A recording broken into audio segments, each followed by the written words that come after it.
Hi there, beautiful souls. Welcome back to the Living Simply channel, a high vibe safe space where we explore all things spirituality, esotericism, and self transformation. In this Occult Symbols podcast, we like to dive deep into ancient spiritual symbols from different traditions. And today, I wanted to share with you information regarding the Ankh, one of the most famous Egyptian symbols nowadays, and one of my personal favorites. The symbol is often called the Egyptian cross, but it predates the cross symbol. And first, it's important to know that the Ankh is originally from Kemet, which is the name of Egypt in Egyptian, and this word, by the way, means black land or black soil. And you can only imagine how, in a world where the riches and secrets of the Nile and of Africa in general have been stolen and assimilated with whiteness by greedy Westerners, let's face it, it is very important to remember that Egyptians were melanin-skinned Africans.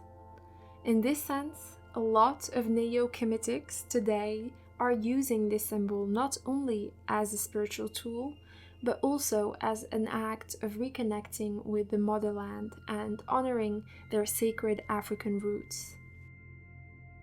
The Ankh starts with a loop, a form with no beginning and no end, and this loop is called the Ru.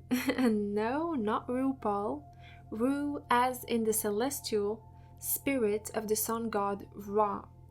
And the Ru literally means gateway in ancient Egyptian. So through this gate, we can connect with higher consciousness and divinity. The circle of the Ankh is also called the knot of Isis, and it represents the divine feminine. This symbol, the knot of Isis, stands for the womb and its powers, as well as the process of life and rebirth. The crown and base in a phallic form of the Ankh represent the divine masculine, so eternal life, vitality, and courage. And if you watched my video on circles, squares, and triangles, which is actually the first video of this Occult Symbols podcast, you will not be surprised by the fact that the circle stands for eternal life, and the straight lines stand for the material and physical plane, meaning that the Ankh is the perfect merging of mortal and eternal existence. Because of this, the Ankh is a symbol that unites opposing forces, masculine and feminine, physical and eternal.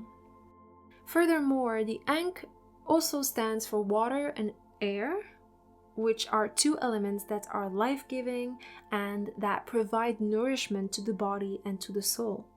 If you are interested in learning more about the elements and their attributes, make sure to watch my video on the 4 elements and how you can unlock their power, and you can also read the blog post that I've just made about it.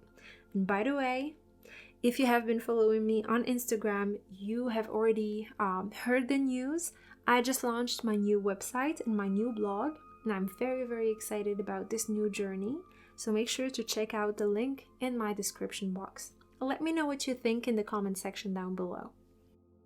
Moving on, last but not least in the visual interpretation of the Ankh resembles a key. So this is a tool that's used to enter different spaces, to open doors, to penetrate into the unknown. And in this fashion, it has been used during funerary Egyptian rituals. An Ankh amulet was usually placed between the eyes of the deceased, and it was also offered to the pharaoh as a token of his devotion to the gods and as a promise of entering the land of gods. The Ankh was believed to be a powerful tool that grants the wearer health, vitality, and longevity. It was especially used as amulets, like I told you. So it was worn by the living and by the dead in order to protect their spirit and give them strength in the afterlife. It is believed that life energy emanates from the Ankh, and it can be absorbed by anybody who is within a certain proximity of this very potent symbol. Therefore, the Ankh served as an antenna a vessel, a conduit for the divine power of life that permeates the entire universe, which was something very, very important in ancient Egypt. Almost every god in the Egyptian pantheon has his own Ankh, holding it in his hands along with the scepter. The Ankh of each god had powers associated with that specific god or goddess. The Ankh of Anubis, as an example, grants protection over the dead. It is related to the afterlife. The Ankh of Sekhmet represented war and wrath. The Ankh of Hapi represented the living waters of the Nile and the fertility that the Nile provides for crops and life in general. The Ankh of Ma'at, the goddess of truth, represented law, righteousness, and all of her attributes. And the list goes on and on and on. In the 40th century before Christ, the pharaoh Akhenaton started praying to the god Aten, which is a solar deity that resembles the god Ra in some ways, but that is very unique, historically speaking. I know you must be asking yourself, why am I sharing this specific story and how does it relate to the Ankh? Well, Akhenaton also gave the Ankh another symbolic meaning, royalty.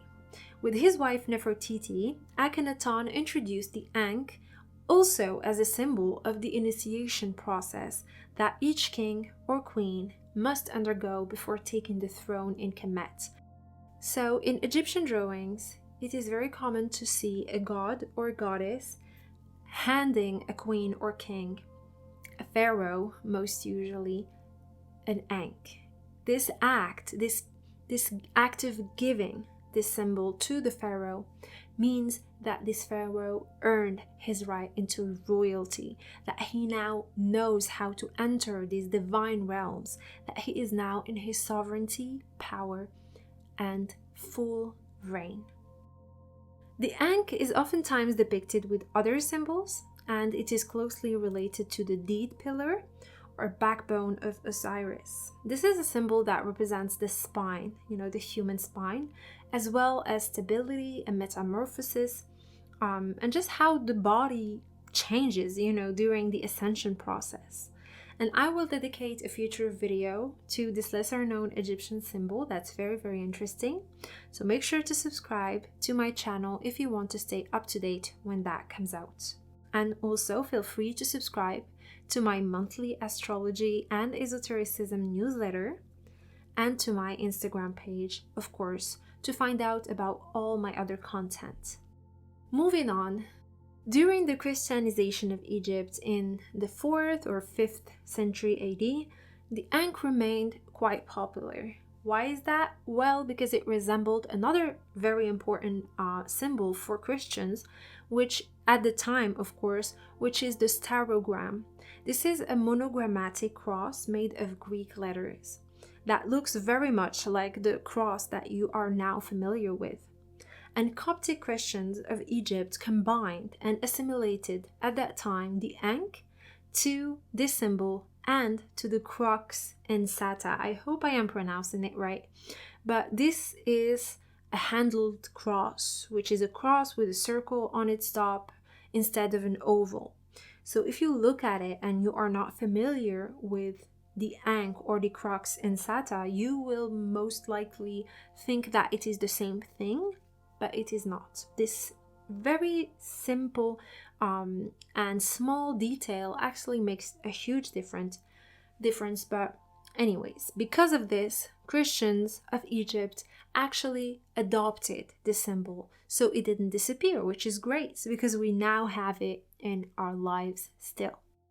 Then, much more recently, the Ankh had another resurgence, especially during the counterculture movement of the 60s and the New Age movement, with numerous new pagan beliefs and witchcraft movement taking interest in this long forgotten symbol.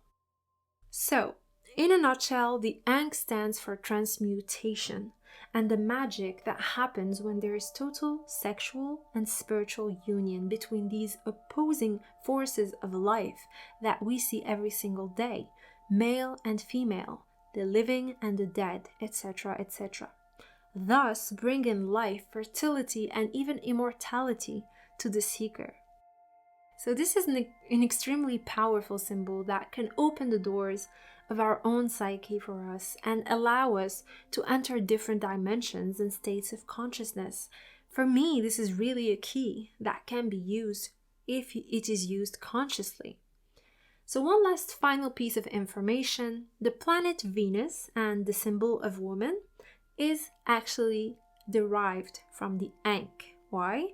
Well, because this beautiful symbol shows the infinite power of the divine feminine. So for your next meditation exercise, why not connect to the energy of this divine healing and creative force? You can also draw a sigil out of the Ankh if you want to use it and see how it's going to ripple out into your reality. You can wear it as an amulet, as an example, and start paying attention to what happens within you and outside of you when you wear this amulet. Whatever you do, I just want you to know that this is a beautiful, beautiful key that can open the doors of Narnia for you if you only allow yourself to become royalty and to be fully transformed by the god or gods. On this note, I wish you a very blessed week, and I'll be seeing you next time. Bye bye.